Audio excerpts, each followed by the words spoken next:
Bonjour Gilles Legendre. Bonjour Amélie Carrouer. Patron des députés La République En Marche à l'Assemblée nationale. Trois visages ce matin font l'actualité. On connaît enfin le casting des patrons de l'Europe. Il y a Charles Michel, donc désigné président du Conseil européen, Ursula von der Leyen proposée à la Commission et Christine Lagarde qui va à la Banque centrale européenne. Votre réaction face à ce casting, notamment deux femmes et une Française à la tête de la Banque centrale européenne? Alors le fait que deux femmes occupent les postes les plus importants, j'allais dire, de l'orchestre européen, c'est une très bonne nouvelle.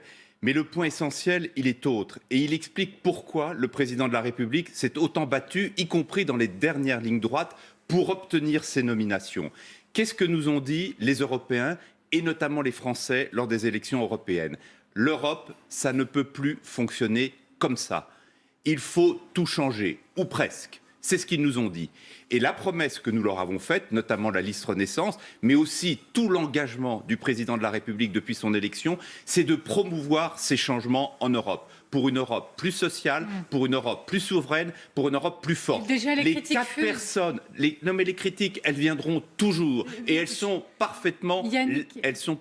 Yannick Jadot d'Europe Écologie Les Verts parle de deux femmes inquiétées par la justice. Jordan Bardella du Rassemblement National dit rien ne va changer avec ces gens-là. Nadine Morano, comme ça je suis complète pour les Républicains, dit on pourrait s'en sortir mieux si Emmanuel Macron était plus diplomate. Ce sont des mauvais perdants et nous voulons une Europe gagnante. C'est exactement ça l'enjeu aujourd'hui. Et les quatre personnes qui ont été nommées, notamment les trois que vous aviez cités, qui occupent les postes clés, sont trois militants de l'Europe, mais pas l'Europe que nous connaissons depuis 20 ans. Et je prends l'exemple de Christine Lagarde, qui a été pendant plusieurs années directrice générale du Fonds monétaire international et qui, dans ses fonctions, a fait évoluer l'institution précisément parce qu'elle voulait que cette institution réponde beaucoup mieux aux enjeux économiques et sociaux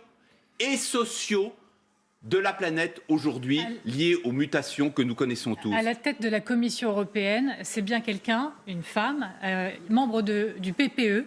C'est la droite européenne qui a été nommée. Ce n'était pas franchement la volonté première du président de la République. Je vous laisse juste regarder la critique de Jean-Luc Mélenchon via Twitter. Macron a encore cédé, dit le patron de la France Insoumise. Un mauvais perdant de plus. Une ministre allemande de droite à la tête de la Commission européenne, une féroce amie de l'OTAN et de l'obsession anti-russe. Quel gâchis! Non mais attendez, dans ces postes-là, il n'y a pas des hommes ou des femmes de droite et de gauche. Le vrai critère aujourd'hui, c'est ceux qui veulent transformer ou non l'Europe. Et Ursula von der Leyen est une militante de l'Europe depuis toujours. Au sein du gouvernement allemand, elle a toujours milité pour les solutions les plus audacieuses en matière de transformation européenne. En quoi cela la discréditerait pour occuper cette fonction? C'est une très bonne nouvelle qu'elle ait été nommée. Je vous propose de regarder ensemble une autre image. Pendant l'hymne européen, hier à Strasbourg, des pro-Brexit au Parlement européen ont tourné le dos et des membres du Rassemblement national sont restés assis. Votre commentaire, votre réaction? Eh bien, nous n'avons pas du tout la même conception de la démocratie. C'est une image sinistre. Le nouveau Parlement européen, qui a été élu de façon absolument démocratique, y compris au Royaume-Uni, malgré le Brexit en cours, sont tous démocratiquement élus.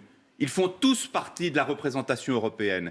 Pourquoi s'en dégagent-ils par des gestes ostentatoires? Là aussi, mauvais perdant, mauvais démocrate. Autre sujet d'actualité, c'est le retour des APL. Le Canard enchaîné hier après-midi annonce que le gouvernement s'apprête à raboter de nouveau les aides personnalisées au logement en changeant le mode de calcul. Quelques heures plus tard, Matignon explique que la réforme est repoussée à 2020, le temps de revoir le planning et la communication. C'est quoi? C'est la crainte d'un nouveau tollé. On se rappelle qu'il y a 2 ans, quand le gouvernement a décidé de 5 € de baisse, ça avait été un tollé. Nullement. Alors d'abord, attention aux fake news budgétaires. Nous rentrons dans la période de la préparation du budget. Vous allez avoir ce genre de fuite à peu près une par jour ou une par semaine.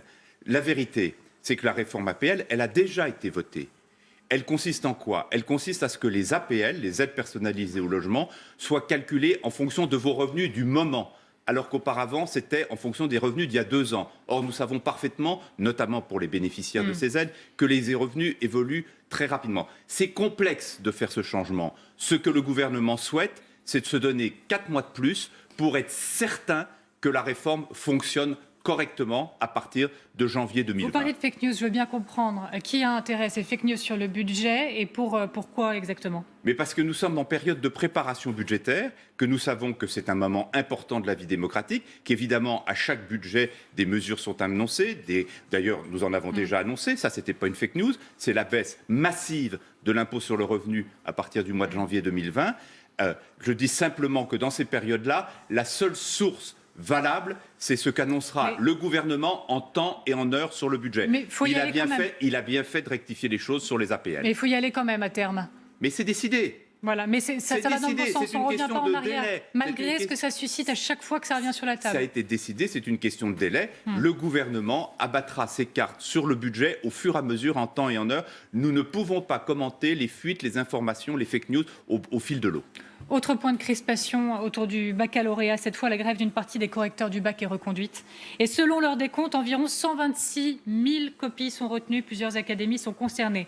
Vous dites quoi à ces correcteurs, à ces enseignants ? On comprend que vous êtes irresponsable. D'abord, je n'insulterai jamais des enseignants. J'ai trop d'affection pour eux et trop de liens personnels avec ce milieu-là pour dire ça. Je leur dis, soyez raisonnables. Vous êtes opposés à certaines réformes, c'est votre droit.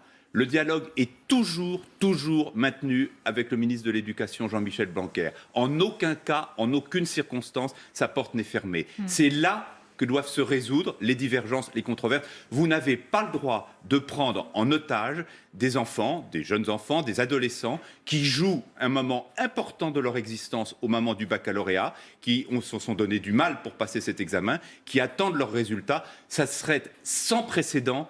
Et ça serait profondément choquant. Je ne veux même pas imaginer que ce mouvement d'humeur ne prenne pas fin rapidement. Il y a un autre front de contestation, les urgentistes. La pression, elle est maintenue. Ces deux fronts de contestation-là, ça démarre plutôt mal côté acte 2 sur le versant social. Non, ça ne résume évidemment pas l'acte 2. Dans les deux cas, nous sommes dans une posture régulière qui est le dialogue. Agnès Buzyn, depuis le début de ce conflit, ne cesse de s'engager auprès des urgentistes. Elle les connaît. Elle a vécu 25 ans dans des hôpitaux. Elle sait parfaitement la difficulté du monde de l'urgence. Et nous y apportons des solutions court terme, avec des primes qui ont été décidées, des primes importantes pour le personnel des urgences non médecins, avec des aménagements des services des urgences, des aménagements, d'urgence, là où vraiment les services fonctionnent très mal du fait de leur disposition ou de leur organisation. Et puis nous avons les réformes de fond, je n'y reviens pas, mais c'est toute la transformation de la médecine qui fasse que les urgences ne servent qu'aux urgences et pas à la médecine classique, aux maladies bénignes. J'en viens au débat qui avait lieu sur ce plateau il y a quelques instants autour de ces fonctionnaires qui, depuis plus de 20 ans, ne travaillent plus, ne sont plus en poste, mais sont toujours payés. La faute à qui ? C'est le symbole d'un système qui ne fonctionne pas bien. Vous allez faire comment pour y remédier ? Mais ce n'est pas que nous allons faire, nous faisons. Et d'ailleurs, moi, je voudrais dire une chose. Je suis extrêmement choqué quand on tire argument, peut-être d'une réalité, que je ne conteste pas, pour faire une sorte d'amalgame sur le fait que les fonctionnaires ne fichent rien ou ne font rien. Ça, c'est un scandale absolu. Est-ce que quelqu'un a dit ça ? Est-ce que quelqu'un dit ça ce matin ? Vous savez très bien que c'est une idée qui traîne et qu'on qu'on excite forcément quand on pointe des dysfonctionnements, comme il peut y en avoir partout, dans toutes les organisations, y compris dans le secteur privé. Les fonctionnaires sont des personnes dévouées au service public. En revanche, ils sont malheureux, dans une écrasante majorité, sur la manière dont ils travaillent, la manière dont ils sont dirigés, la manière dont ils sont formés, la manière dont le management... Et il y a un ministre qui s'occupe de ça, il s'appelle Olivier Dussopt. Que faites-vous pour qu'ils aillent mieux alors ? Mais vous tombez très bien, Amélie Carrouer. Nous sommes en train de mettre fin à la discussion au Sénat, et puis bientôt entre le Sénat et l'Assemblée nationale, à la plus importante loi de transformation de la fonction publique que nous ayons jamais votée dans notre pays. C'est toujours très tendu avec les syndicats. C'est toujours tendu. Ils n'ont pas l'air satisfaits totalement de ce que vous mettez sur la table. Mais parce que c'est la vie, Amélie Carrouer. Quand on transforme, c'est une controverse, ce sont des débats, ce sont des négociations. Depuis février 2018, Olivier Dussopt, le secrétaire d'État à la fonction publique, a consacré l'entièreté de son temps à discuter avec les syndicats. La réforme que nous sommes sur le point d'adopter, qui aura été adoptée avant les vacances, est une réforme qui précisément vise à améliorer la façon dont le service public est rendu, ça c'est au bénéfice des citoyens, et à améliorer la façon dont les fonctionnaires, tous les fonctionnaires hospitaliers, État, collectivités territoriales, exercent leur mission de manière à ce qu'ils y trouvent de l'épanouissement et que par conséquent leur motivation contribue aussi à l'amélioration de la qualité du service. Autre dossier peut-être sur votre table actuellement, la réforme des retraites. Allez-vous, avant de passer à la réforme par points des retraites, allez-vous, oui ou non, revoir la durée de cotisation, la décote, et ce dès le budget à l'automne à l'Assemblée nationale? Nous verrons en temps voulu ce que nous faisons sur l'ensemble budgétaire.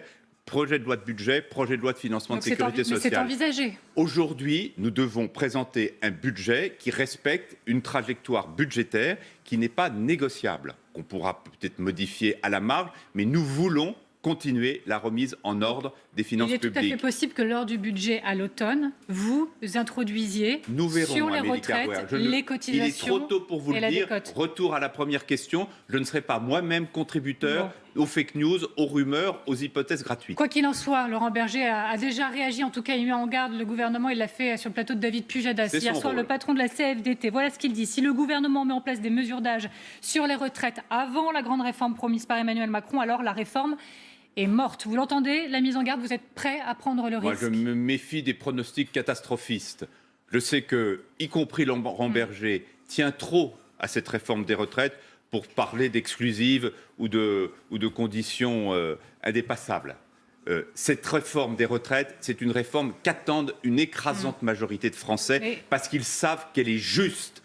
Donc, rien ne sera fait du côté du gouvernement, ça je vous l'assure, pour compromettre cette réforme. Rien ne sera fait pour compromettre cette réforme. Nous y tenons tous, c'est un engagement du président de la République. La majorité, le groupe parlementaire que je préside, est totalement engagé dans cette réforme. Il y a près de 50 députés qui y travaillent d'arrache-pied depuis plus d'un an auprès du haut-commissaire aux retraites Jean-Paul Delevoye. Cette retraite verra le jour. Jean-Paul Delevoye, c'est-à-dire dans le Parisien, l'édition d'hier, dit qu'il y a une fenêtre de tir début 2020, avant les élections municipales. Il y en a bien des parlementaires, notamment sur la majorité, qui disent non, mais pas avant nos élections municipales. Là aussi, est-ce que c'est pas risqué? Vous pensez qu'il faut le faire? Vous le redoutez vous-même en tant que parlementaire? Mais Amélie Carrère, tout ce que nous faisons est risqué. Si ça n'était pas risqué, nous ne serions pas là, avec le mandat explicite des Français, d'essayer de changer dans ce pays ce qui ne va pas bien, ce qui va mal, et de faire en sorte que ça aille mieux. Faire de la politique, c'est prendre des risques. Transformer la France, c'est prendre des doubles risques. Nous assumons cette mission, nous ne faisons jamais de provocation, nous sommes à l'écoute des Français, nous sommes capables de corriger le tir. Je pense que ça a été amplement démontré au cours des derniers mois, notamment à l'occasion du grand débat national, mais nous ne voulons pas céder d'un pouce sur la mission qui nous a été confiée, faire en sorte que lorsque notre mandat se terminera en 2022, la France aille mieux qu'elle n'était en 2017. Il y a une mauvaise nouvelle tout de même sur le front de l'emploi. Conforama, et oui, 1900 postes supprimés, ça a été confirmé, 32 magasins fermés. Ça y est, les procès en impuissance du gouvernement et de l'État ont commencé, de la part notamment de vos opposants, précisant que cette entreprise, elle a été soumise au CICE, elle y a eu le droit, elle a été entourée par l'aide de l'État, et au final, c'est destruction d'emplois. Vous comprenez que ça puisse gêner dans l'opinion, que ça fasse réagir? Ne faut-il rien changer? L'État est responsable de la fonction publique, nous en avons parlé, l'État est responsable indirectement des hôpitaux. Enfin, l'État n'est pas responsable de la gestion de Conforama. L'État n'est pas actionnaire de Conforama. Si Conforama a bénéficié, comme je le lis, l'assistance du comité interministériel de restructuration industrielle, mise sous cloche donc, qui lui permet de bénéficier d'exemptions de charges sociales, fiscales et de chercher des solutions pour se refinancer. S'il y a eu des millions versés via le CICE, alors cette entreprise ne doit rien. Mais ça veut dire que l'État a tenu ses responsabilités, c'est-à-dire que l'État n'a pas voulu laisser Conforama se débrouiller toute seule. Après, là, il y a une réalité que je connais bien parce que moi, j'ai travaillé dans le même groupe que Conforama à une certaine époque. C'est tout le problème de la grande distribution aujourd'hui et de la concurrence qu'opère Internet sur la grande distribution. Ces entreprises doivent se transformer en profondeur. Certaines y arrivent, heureusement les plus nombreuses, d'autres ont plus de difficultés.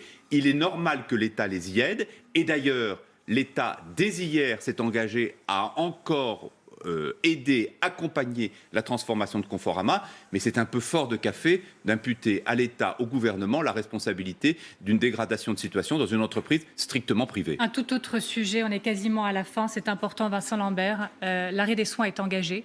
Les parents ont saisi le comité de l'ONU. Aux parlementaires que vous êtes, patron des députés La République En Marche, je pose la question, travaillez-vous, oui ou non, à rendre obligatoire les directives anticipées? Est-ce que c'est dans les tuyaux? Attendez, le dispositif législatif existe. Et l'affaire Lambert n'en conteste ni la pertinence, ni l'application. Sur les directives L'affaire Lambert, anticipées. non, attendez, je vais vous dire de façon très précise, l'affaire Lambert, c'est une affaire d'une tristesse extrême. C'est la raison pour laquelle elle émeut à ce point tous les Français, et je fais partie de ces personnes qui trouvent que c'est profondément triste. Je n'en fais pas ni un enjeu politique, ni un enjeu de polémique. Je considère que la loi a été appliquée, les recours ont pu avoir lieu de manière parfaitement indépendante et respectée. Je ne me prononcerai plus d'un mot sur cette affaire, qui est une affaire de registre privé, qui est extrêmement douloureuse pour tous ces protagonistes, de cette famille qui se déchire autour de ce garçon, de cet homme. Je trouve ça profondément triste. Je ne veux même pas rentrer dans la dimension politique de cette affaire. Merci beaucoup Gilles Legendre d'avoir été notre invité ce matin. Merci Amélie Carrouer. La matinale se poursuit sur LCI avec vous, Pascal, et avec Roselyne Bachelot.